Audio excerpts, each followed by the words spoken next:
avant tout d'abord, je vais profiter de l'occasion, de cette occasion de prise de parole pour dire Alhamdulillah.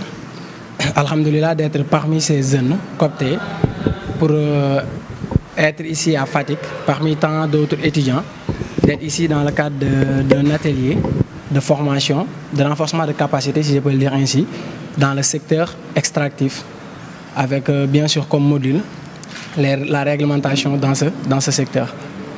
Nous profitons aussi de l'occasion, de cette occasion, au nom de tous les étudiants, de remercier le Forum Civil, à travers lui bien sûr le partenaire USAID, de nous avoir donné cette opportunité d'avoir une meilleure vision en quelque sorte de ce secteur, dit secteur extractif, qu'on avait l'habitude ou on avait l'habitude de voir ou d'entendre les débats à travers les télés entre autres. Donc on remercie l'USAID de nous avoir donné cette opportunité, mais aussi le Forum Civil de nous avoir cooptés en tant qu'étudiants. Dans le domaine du secteur extractif, on peut dire que la formation a été intéressante dans son ensemble. Pourquoi? Parce que, comme je l'ai dit tantôt, ça nous a permis d'avoir une meilleure vision de ce secteur.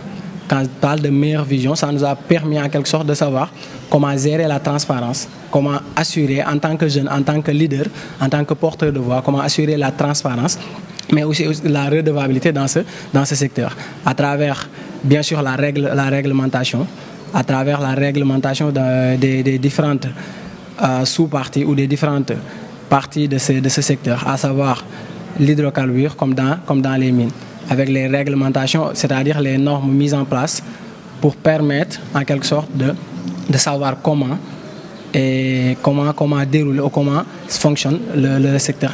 Voilà, vu que le choix, je dis que c'est pas ex nihilo. On n'a pas choisi les étudiants pour rien. On nous a choisi parce que nous sommes des porteurs de voix. On nous a choisi parce que nous pouvons en quelque sorte mener ou porter le combat dans nos différentes localités. Maintenant, après, à l'issue de cette formation, on a rassemblé ou on a en quelque sorte profité de cette occasion pour avoir le maximum de bagages, le maximum de connaissances, parce que la formation a été riche en connaissances, le maximum de connaissances pour pouvoir porter le plaidoyer.